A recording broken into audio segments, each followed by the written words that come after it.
The streets were silent, not just quiet, silent. No shops open, no music playing, no children shouting in the park. Just the slow toll of a church bell and the sound of your own footsteps echoing down the pavement. That was Sunday in Britain, back in the 1950s. A day when even time seemed to pause, whether you wanted it to or not. But was it peaceful or oppressive? In this video, we're stepping back into a Britain that measured its Sundays in rules, routines, and reverence. We'll uncover the laws that shaped them, the contradictions that confused them, and the people caught in the middle between rest and restriction. Do you remember what your Sundays used to feel like? Or imagine growing up in a world where kicking a football or watching a play could be illegal because it was Sunday. Let's find out what made the British Sabbath so unique and so controversial. You didn't need a calendar to know it was Sunday in 1950s Britain. The atmosphere told you. Streets that had been alive with shoppers, cyclists, and the smell of fresh bread just the day before now sat in silence. Shops were closed, markets disappeared, buses ran less frequently, and if you were out walking, your footsteps were often the loudest sound around. Sundays weren't just quieter, they were different. They felt like someone had pressed pause on the entire country. Most families began their Sundays with church. It wasn't always about deep belief. Sometimes it was just what you did, because that's what your neighbours did, and their parents before them. You'd put on your cleanest clothes, head to the local church, and sit through the sermon without complaint. After all, it was only once a week. But once the service ended, the stillness didn't. It deepened.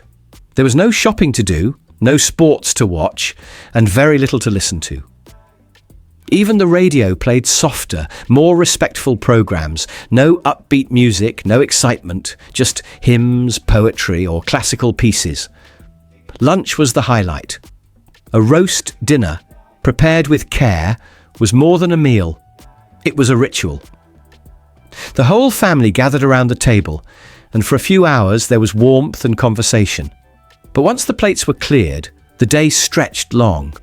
For children, there were books and board games, perhaps a quiet stroll if the weather allowed, but no kicking a ball against the wall, no running down the street laughing. That kind of noise wasn't Sunday appropriate. For some, this rhythm offered peace, a chance to rest, reflect, and reconnect with family. But for others, especially the young, it felt like the world had gone still while their minds kept moving. The rules weren't just social, they were legal. Many activities were restricted by old Sabbath laws, and even acts of charity or entertainment were sometimes banned if they seemed too joyful, too loud, too alive. Looking back, it's easy to romanticize those Sundays, the quiet, the order, the time with loved ones. But what would it feel like today, to live an entire day where joy had limits and silence was enforced? Was it peace or polite control? In the 1950s, Britain's Sunday wasn't just shaped by custom, it was shaped by the law. Many of the restrictions that defined the day came from old statutes like the Sunday Observance Act of 1624, a law originally intended to protect the sanctity of the Sabbath. Though written in a different world, parts of it still had real power over life in post-war Britain. That meant the peaceful silence of Sunday wasn't entirely voluntary. It was in many ways enforced. Shops couldn't open. Theatres were shut. Public entertainment was heavily restricted, especially if it involved charging admission. Even charity performances were banned if they included makeup, costumes, or anything resembling a stage act. The logic was simple. Sunday was a day of rest, not recreation. But in practice, that line was blurry and often illogical. You could go to the cinema, but not to a live theatre. You could play cricket in a park, but not snooker indoors. These weren't personal choices, they were rules. Many of them written centuries earlier, but still upheld by courts and local councils. The laws reflected a deeper belief that moral order required legal structure. Keeping Sunday sacred wasn't just about religion, it was about maintaining a certain kind of society. Rest was tied to virtue. Stillness was tied to decency. And anything that looked like fun or public gathering was viewed with suspicion. That's why police officers sometimes found themselves in the strange position of deciding whether an outdoor concert or a school fundraiser broke Sabbath laws. Not everyone agreed with these rules. Public figures like Jack Warner, a beloved actor, began to speak out. He wasn't asking to turn Sunday into a party. He simply wanted to end the contradictions. Why should a comedy show for charity be banned just because someone wore a funny hat? Why allow a film to play but not a live storyteller reading to children? There was a growing sense that the law no longer fit the lives people were living. Britain was rebuilding itself after the war, stepping into a new era. And yet, every Sunday the clock turned back, legally, morally and culturally. How do you explain a world where you could pay for a seat at a cricket match, but not to enter the match itself? That was the kind of logic people faced every Sunday in 1950s Britain.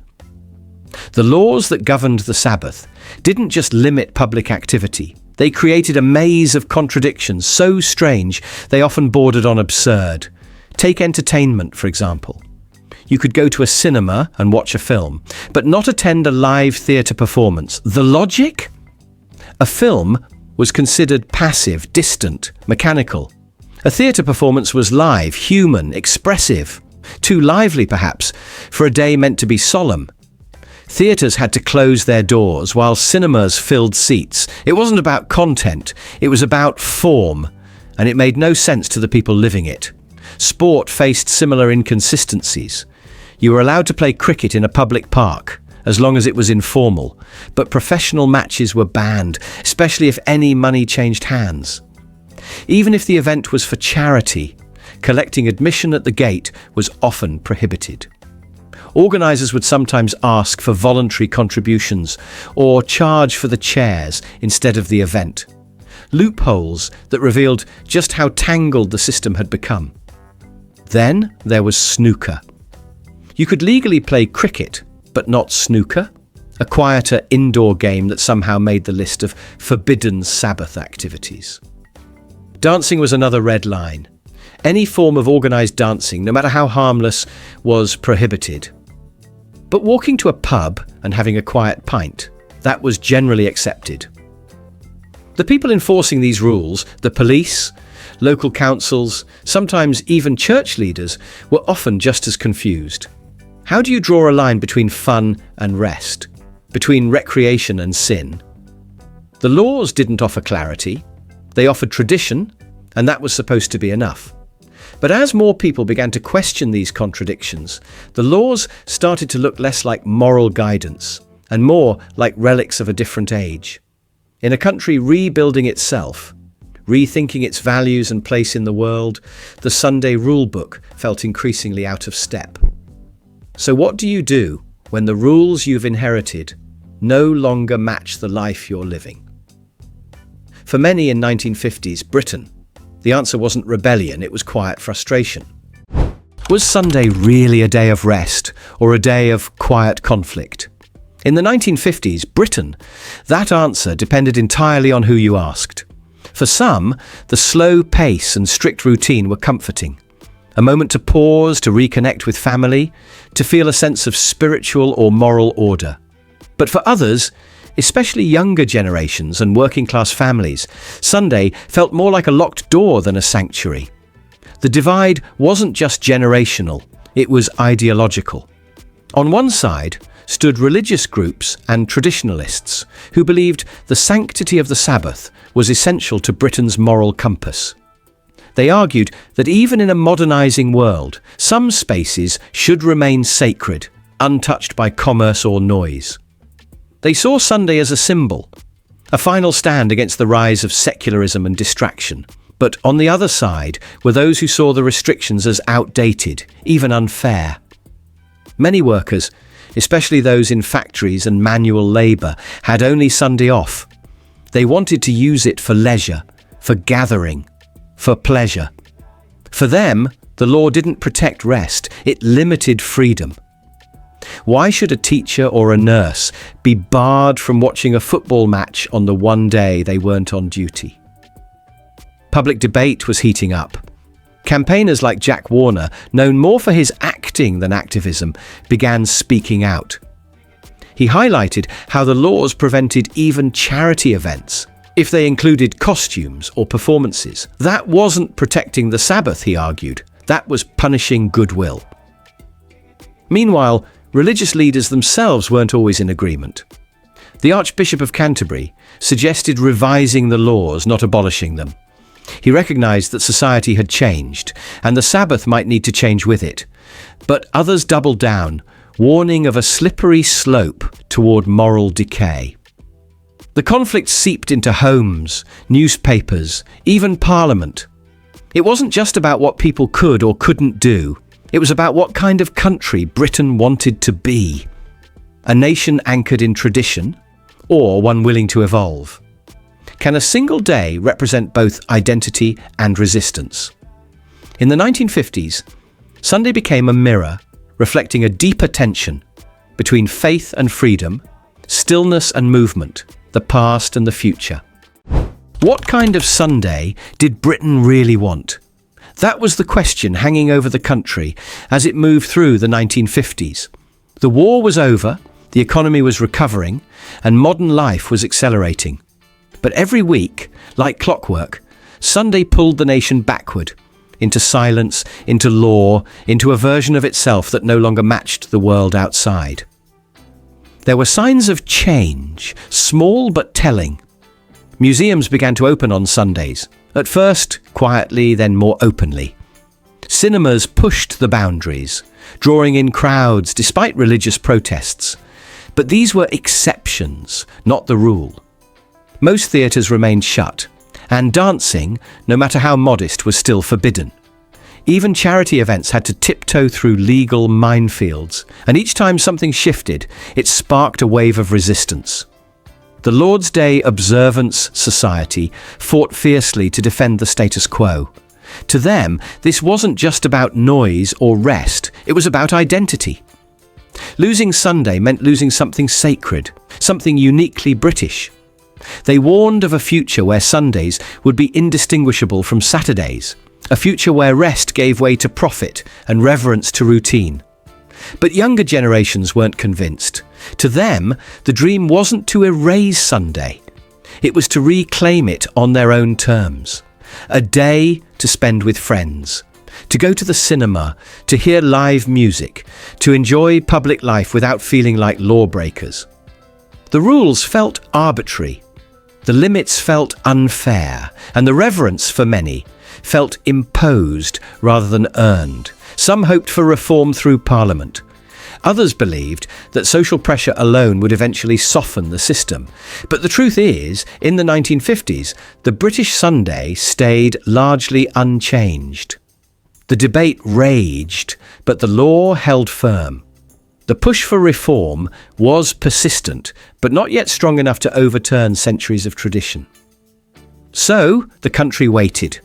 It waited through long, quiet Sundays, through pages of newspaper editorials and heated radio discussions. And while many hoped that change was just around the corner, the real change wouldn't come for decades. Can a single tradition hold back an entire culture? In the case of the British Sunday, it almost did. And yet, through all the tension, it revealed something deeper. A nation caught between who it had been and who it was becoming. Maybe what made Sundays in 1950s Britain so powerful wasn't just the silence, but what that silence meant. It was a day carved out of time, shaped by belief, law, and habit. A day where people slowed down not because they wanted to, but because the world around them did.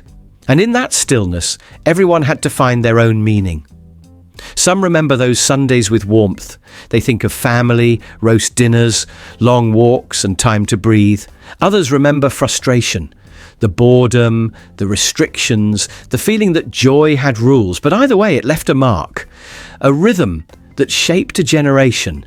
A kind of quiet that's hard to imagine today in a world where we never really switch off.